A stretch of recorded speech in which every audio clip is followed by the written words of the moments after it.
یو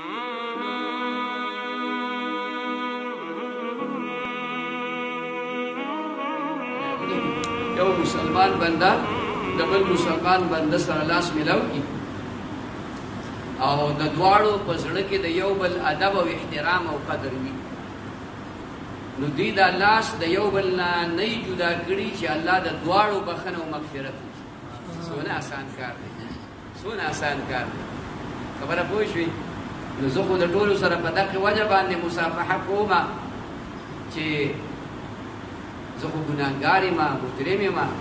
خدایه دې کې ډېر پاکان خلک راغلي، د دې د لاس برکتي دي، د دې د مصافحې په وجه الله ماته بخښنه وکړي، الله ماته مغفرت وکړي. نو په دغه نیت باندې دا مصافحه کول بیا سنت دي، خو چې بار بار کول نه پکار.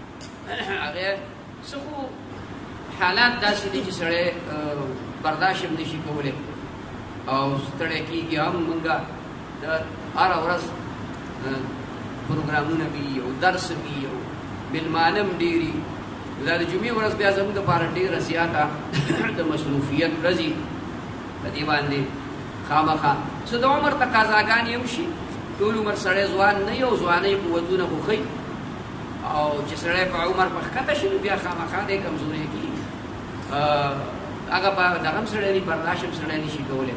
نو دا کوشش کوئ او دارنګې د مجلس کې د آدابو ډېر فکر ساتئ، احترام سره کېناستل او احترام سره خبره اورېدل.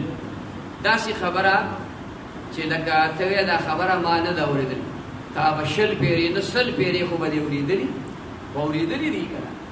دا بیا اورېدلې بیا ثواب دی او بیا اورېدلې بیا ثواب دی. که دې 100 پېرې اورېدلې ده، د هغه 100 پېرو هم ثواب الله درکړی او بیا یو د پاسه 100 پېرې اوري، بیا الله ثواب درکړي. د دې وجې نه د دې آدابو د مجلس د دې چې کوم دی نو خیال ساتئ. دارنګې کوم ملګري چې د مانځه نه مخکې راشئ نو فورا بس اودس کوئ او لاندې جومات ته راکوزېږئ. جومات ته چې راکوشئ نو نفل وکئ، تلاوت وکئ، ذکر وکئ. دا وخت هسې چې تېر نه شي. ستاسو دلته راتلل څه تماشې دپاره نه دي، بلکې دا نیت هم مه کوئ چې موږ به هلته اوبه وڅښو، موږ به هلته چای وڅښو. دا سوچ هم مه کوئ. نیت خالص د خپلې اصلاح، خالص د خپلې اصلاح. بیا هغې کې دا پکار ده چې هغه وخت مونږه په داسې کارونو ولګوو چې هغې باندې مونږ ته اجر میلاو شي. اودس وکړو، نفلو نه پس چې کومه دی نو تلاوت لږ وکړو، ذکر وکړو. خیال کې مه راغله. کله کله زه دغه وخت کې کتاب ګورم، کمره کې ناست یم، نو ملګري راځي او بیا راځي، نو هغه کتاب کتون هم ما وباسي او یا آرام کومه